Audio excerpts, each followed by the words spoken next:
Olá, crianças. Vamos dar início à nossa aula de hoje, a nossa aula de língua portuguesa, né, meus pequenos? E que tem como tema hoje um novo gênero textual. A partir de agora, na unidade 4, nós iremos conhecer o gênero textual contos populares, não é isso? Nós iremos saber como e quando e onde acontecem esses contos. Para isso, nós precisamos saber primeiro o que é um conto. Vocês já se perguntaram o que é um conto? Que gênero textual é esse? Meus pequenos, um conto são narrativas passadas de geração em geração. Ou seja, são narrativas, são histórias contadas que foram contadas pelos nossos avós, que contou para os nossos pais, que os nossos pais contaram para a gente, que a gente vai contar para os nossos filhos. Então, são esses... essa narrativa, os contos são esse aí. Os contos populares são aqueles contados pelos nossos avós. Vamos ver. É um texto narrativo, eu já falei para vocês. E os elementos dessa narrativa, quais são esses elementos? O personagem, né? Toda história tem que ter um personagem. Toda história tem que ter um personagem. Quem são essas pessoas? As pessoas que participam da história. Toda história também, toda narrativa, ela tem um espaço, ou seja, o local onde acontece, onde se passa aquela história, não é isso? Existe também, toda história existe um narrador, que é o quê? Ele é um narrador, ele tanto pode ser um narrador, como ele pode ser um narrador personagem. Ele pode tanto só narrar, só contar a história, como ele também pode participar da história. Por exemplo, o nosso texto... O texto do nosso estudo é O Bicho Folha. Aí ele começa a narrativa assim: um dia a onça resolveu que ia pegar o macaco de qualquer jeito. Não aguentava mais ser enganada por ele, né? Aqui é a história que conta entre a onça e o macaco. Aí, nesse caso aqui, quem é o narrador? Será que é a onça e o macaco que tá, ou a onça ou o macaco que está contando essa história? Ou será que é apenas um narrador? É o narrador que está contando a história da onça e do macaco. Então, vocês têm que ver que o narrador, ele tanto pode ser um narrador, somente narrar, somente contar a história, como ele pode ser um narrador personagem. O tempo. Que tempo é esse aqui? Nesse caso aqui, o tempo, ele não vem muito bem descrito nesse texto do gênero conto. Por quê? A referência ao tempo, normalmente, a dia, mês e ano.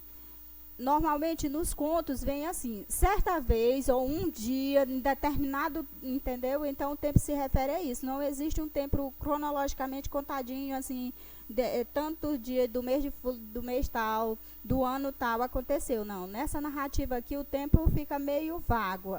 Certa vez, então, se é de certa vez, a relação do tempo não disse que dia, que mês e que ano que aconteceu, viu? Então, preste bem atenção. Esse tempo, ele é meio... não é bem descrito num texto narrativo do gênero conto. A ação. O que é a ação? É o que acontece na história, viu? É o que acontece no texto narrativo, viu? Vamos a algumas características, mais algumas características do gênero. Quais são as características? Poucos personagens. Geralmente não apresentam nomes próprios, como, por exemplo, poucos personagens. A narrativa da onça e o macaco, que é o foco do nosso estudo, nessa narrativa tem apenas dois personagens, né, que é a onça e o macaco. Eles não apresentam nomes próprios. Como assim, tia? Os nomes próprios, por exemplo, o macaco se chamaria João e a onça Maria? Não, é apenas o macaco e a onça. Então, esses poucos personagens geralmente não apresentam os nomes próprios. Nesse caso, é apenas a onça e o macaco. Essa onça e esse macaco não tem nome.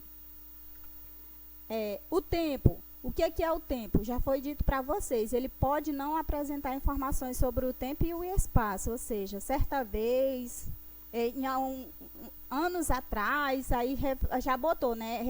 Fez a referência a ano. Porém, não diz que ano seria, né? Então, quando eu falo para vocês do tempo, é isso aí. Ele pode ou não apresentar informações sobre isso, viu?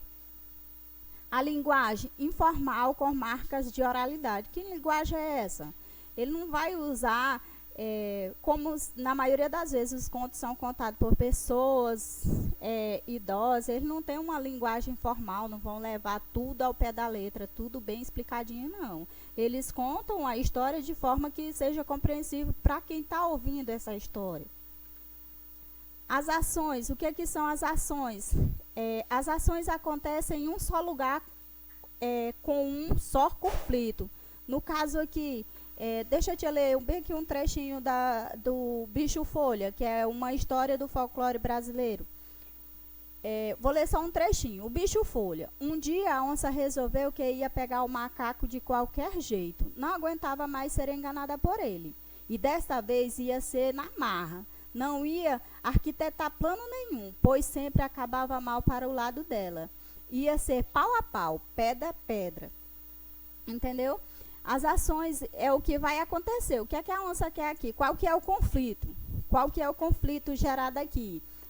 Ela resolveu que ia pegar o macaco, ou seja, o macaco nas histórias da onça e o macaco, sempre o macaco se dá bem, né? Nesse caso, o conflito criado pela onça aqui, ela quer se dar bem em cima dele, viu? Então, o que é? As ações acontecem em um só lugar, no caso aqui a floresta, em um só lugar com um só conflito. Qual é o conflito aqui? A onça quer pegar de qualquer jeito o macaco, certo? Mais algumas características desse gênero. Não possui autorias. Lindo. Não possui autorias. Por quê? Porque são transmitidas ao longo dos anos. E essa autoria, por exemplo, eu vou falar sobre a onça e o macaco. Eu, Francisca Portela, vou falar sobre a onça e o macaco. Daqui a alguns anos, uma das minhas filhas vão contar essa história para os filhos dela. Vai dizer quem foi que fez, quem foi que inventou essa história. Será quem foi que inventou essa história da onça e o macaco? Quem foi que criou essa história da onça e o macaco? Perceberam? Então, é nesse caso aqui, não possui autoria, ou seja, quem cria os contos não assina embaixo, é ditado e contado por fulano, porque aí quebra, como é que eu digo para vocês, quebra a magia da história, certo? Quebra a magia da história. Por exemplo, me referindo aqui a não um conto popular, mas a contos de fada. Se eu for falar da Cinderela, conta a história, e lá no final, fulano de tal que contou. Quebrou o encanto do conto, não é isso? Então, não possui autoria quer dizer que não existe um autor certo, porque elas são transmitidas ao longo dos anos. Certo, meus pequenos? Então, meus queridos, a tia Portela quer que com essa explanação consiga ajudar vocês a realizar o É Hora de Praticar. Que tem na primeira proposta o quê? Fazer a leitura do texto, uma história do folclore brasileiro, que se encontra nas páginas 106, 107 e 108.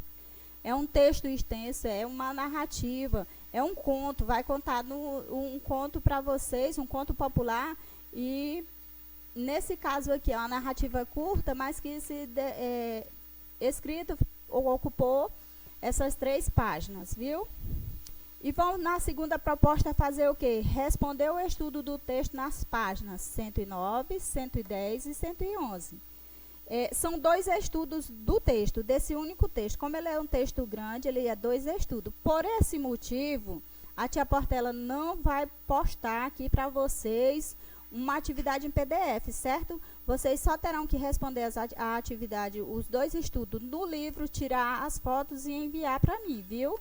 Então, meus pequenos, nos encontraremos na nossa próxima videoaula, viu? Tenham todos um excelente dia. Tchau!